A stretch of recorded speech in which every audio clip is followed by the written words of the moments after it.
All right, it's finally time. Let's get something plugged into the switch. So that's actually what we're gonna do is we're going to connect the computer to the switch, not the console cable, but let's connect into the Ethernet and see what it looks like.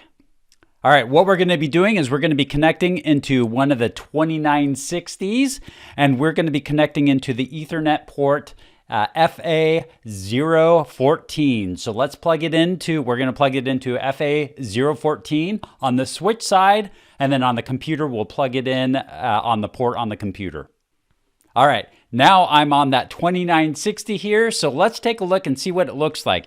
If you recall from one of my previous videos, we did a show IP interface brief to see some of the interfaces and see what status they were in. So let's take a look at that status now. So I'm going to jump into the privilege exec mode, and I'm going to do show IP interface brief.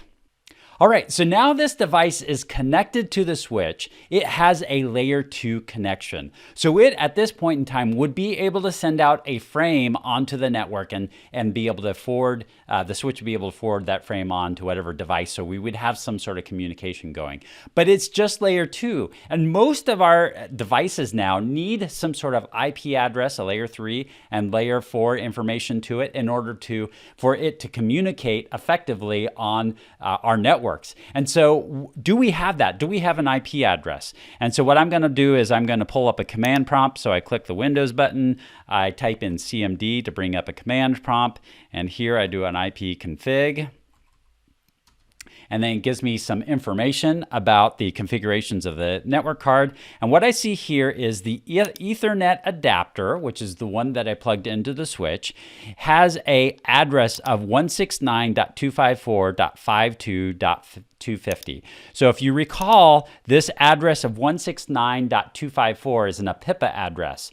And what that means is that it automatically assigned an address to it in this range. It randomly chose 52.250. It randomly chose that because it didn't get an IP address. It probably tried to look out and say, hey, is there a DHCP server out there? I'm requesting an IP address, and didn't get a response back because I don't have because I don't have a DHCP server on the network. So nothing responded back, and so we see that this didn't get an address, and so it automatically signed a 169.254.52.250 address to it. So what we're going to need to do for it to effectively communicate on the network, I mean, if there's two devices on this network that both had an APIPA address, we'd be able to communicate between the two. But most likely what we want to do is we want to assign in an address that we've assigned to as a network address for the whole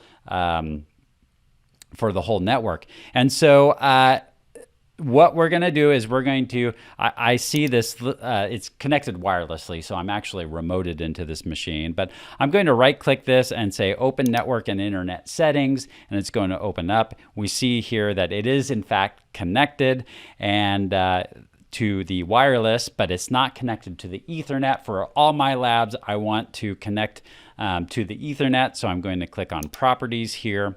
And we see here, yes, in fact, it is looking for an automatic IP address, or a DHCP, a dynamic host configuration protocol. It did not receive a response back. And so what we want to do is we want to manually assign something to this machine. And so I click on Edit, and here we click the drop down and select manual instead. For the purpose of this class, we're mostly going to be working with IP version 4, so I'm going to turn that on. And then I'm going to come up with an IP address for this machine. Now, ahead of time, I would want to know what my IP address range that I could assign to this machine. Later on, as we work through this, we'll actually assign some IP addresses to our network, so it's going to be important. But for the purpose of this, I'm going to just demo. We're going to do a 10 network, so 10.0.0.56. Let's do 56.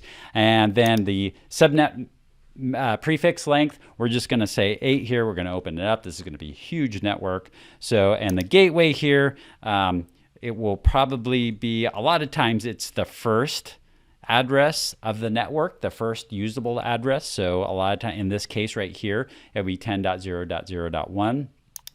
Any preferred DNS that we use, a lot of times that could be your router in your homes. It would be your router within the Active Directory network. You probably have a DHCP server and a DNS server or the DNS specifically is associated with Active Directory.